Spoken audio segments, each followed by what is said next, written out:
Mental illness has been a serious debate for several decades, with some believing that it isn't even real and others saying that it is absolutely real and affects everybody. Depression is very common in society, yet there's a stigma that surrounds it where some see it as a sign of weakness or just a temporary sad feeling you get on a bad day. With this stigma, there are several people that deny their own mental illness because of how others or themselves see it. In this speech, I hope to convince you that it is indeed a real and serious mental illness, and provide some ways to cope with the stigma of having depression. Today, I will be speaking to you about the stigma that surrounds depression, how to cope with that stigma, and where and how to get help for depression. First, there is certainly a stigma that surrounds depression. There are two types of stigma, public stigma and self-stigma. Public stigma is more stereotypical beliefs and discriminating behavior towards people who have or believe in mental illness. Some people believe that if you simply pray, eat, and sleep enough, then there is no concern for mental illness, especially depression. Public stigma also includes believing that depression is a sign of weakness or a sign of a weak personality.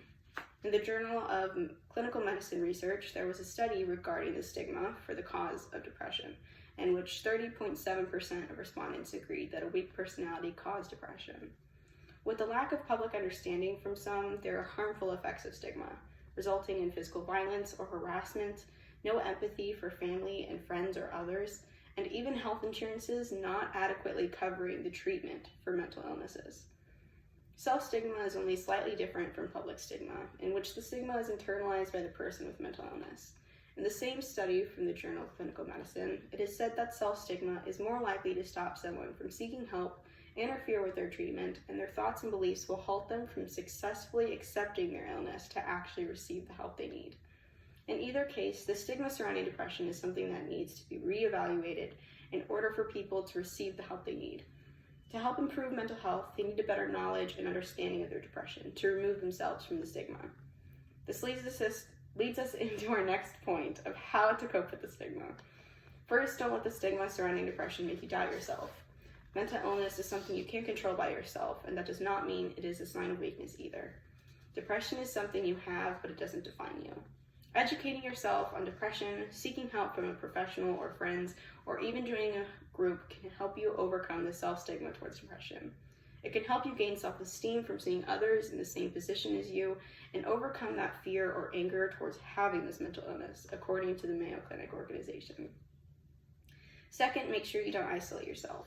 You may be scared to tell someone about any feelings or issues you've been having, but your friends and family, as well as other members of your community, can offer you different kinds of support you may need. Reach out to those around you that you trust, and they can provide you with support and compassion. Third, speak out against the stigma. Consider expressing your experiences and opinions online or at events to help encourage others that may be facing similar challenges. You can sign petitions or spread awareness in different organizations like the National Alliance on Mental Illness or the Depression and Bipolar Support Alliance. According to the Michigan Medicine Depression Center, simply reaching out to someone on social media who seems to be showing signs of depression or mental illness could be a great way to speak up. Fourth, get treatment. Don't let the fear of being labeled with depression or mental illness stop you from seeking help. Treatment can identify what's wrong or help some symptoms that interfere with your day-to-day life. This leads us into our final topic of the different options you have to receive treatment. One sort of treatment you can seek is therapy. A simple Google search for psychologists and counselors can be made, or you can ask your primary care doctor for a referral. But according to Healthline, there are several databases, such as Anxiety and Depression Association of America and Psychology Today, that offer information about accepted insurance providers and reviews for different psychologists available. Another form of treatment is medication. According to Healthline, there are several different kinds of medication that are commonly used to treat depression, such as SSRIs, or selective serotonin reuptake inhibitors, or SNRIs, serotonin norepinephrine reuptake inhibitors, or tricyclic antidepressants. Medication for treatment can be utilized after therapy as well if you don't want to immediately get into it.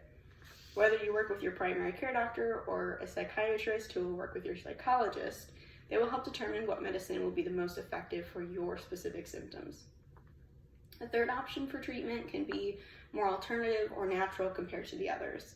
Acupuncture, massage therapy, relaxation techniques, and meditation are all remedies that can help treat depression. Although these treatments should be consulted with your doctor due to any other health issues you may have that could possibly be affected. Natural or lifestyle changes can also help with depression, including avoiding alcohol and drugs, eating healthier, and being physically active. While these won't solve depressive thoughts on their own, they can help from the symptoms worsening and increase your endorphins. If you don't know where to start or where to go in your way to seek treatment, call the United Way helpline at 201 to seek any sort of help or advice or any questions that you may have. In conclusion, the stigma that surrounds depression is divided into public and self-stigma. Public stigma being stereotypical beliefs and discriminating behavior towards those who have mental illness, and self-stigma being the same but internalized by the person with mental illness. With this, the need to educate yourself is very important to help remove yourself from or cope with the stigma and seek the help you need. To help cope with the stigma, you should not doubt yourself or make yourself feel bad about needing help. Don't isolate yourself from others, seek treatment, and speak out against the stigma that's been built up for so long. Once you decide to seek treatment, there are several options available, such as therapy, medication, and alternative or more natural treatments, such as acupuncture. With depression having a stigma surrounding it for so many years, I hope to have convinced you that depression is a very real and serious illness and provided you with some ways to cope with that stigma and different ways to seek help. Thank you.